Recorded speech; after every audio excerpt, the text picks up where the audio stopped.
ప్రకటించిన విధంగా ఒకే రోజు ఒకేసారి సుమారు 40 ట్రాక్టర్లతో స్వర్ణముఖి నదిలో ఇసుక రవాణా సాగిస్తున్న ముఠాపై రెవెన్యూ పోలీస్ శాఖ మెరుపు దాడులు నిర్వహించి 17 ట్రాక్టర్లు ఒక జేసీబీని సీజ్ చేశారు.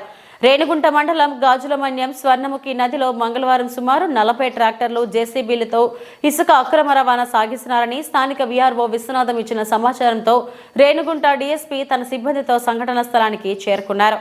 17 ట్రాక్టర్లు ఒక జేసీబీని సంఘటన స్థలంలో ఉండటంతో వాటిని అదుపులోకి తీసుకుని గాజులమన్యం పోలీస్ స్టేషన్కి తరలించారు. అందులో 8 ట్రాక్టర్లు ఇసుక లోడుతో ఉండగా 9 ట్రాక్టర్లు ఖాళీగా ఉన్నాయి. డీఎస్పీ శ్రీనివాసరావు అదుపులోకి తీసుకున్న ట్రాక్టర్లు జేసీబీపై కేసు నమోదు చేస్తున్నామని అన్నారు. ఇసుక అక్రమ రవాణా వెనుక ఎవరెవరు ఉన్నారనేది దర్యాప్తు చేసి వెనకాల ఉండే వాళ్లపైన కూడా కఠినమైన చర్యలు తీసుకుంటామని తెలిపారు.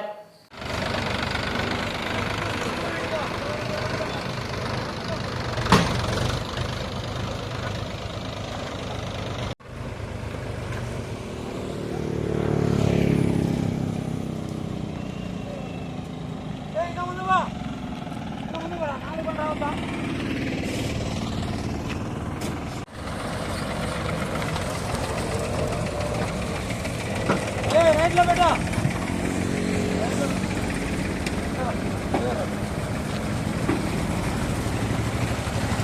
अंटे अंगलेवा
రెవెన్యూ అధికారుల సమాచారం మేరకు ఈరోజు మా డిఎస్పీ గారు, సిఐ గారు, మా సిబ్బంది పిల్లపాలెం గ్రామ పరిధిలో అక్రమంగా ఇసుక తరలిస్తున్నటువంటి 15 ట్రాక్టర్లు జేసీబీని మేము సీజ్ చేసి ఈ సంఘటన మీద మేము కేసు నమోదు చేయడం అనేది తదుపరి విచారణ నిమిత్తం దర్యాప్తు చేస్తాం సార్. దాని విషయం ఎట్లా సార్? ఉన్నారు కదా, వాళ్ళు తీసుకుని వస్తారు.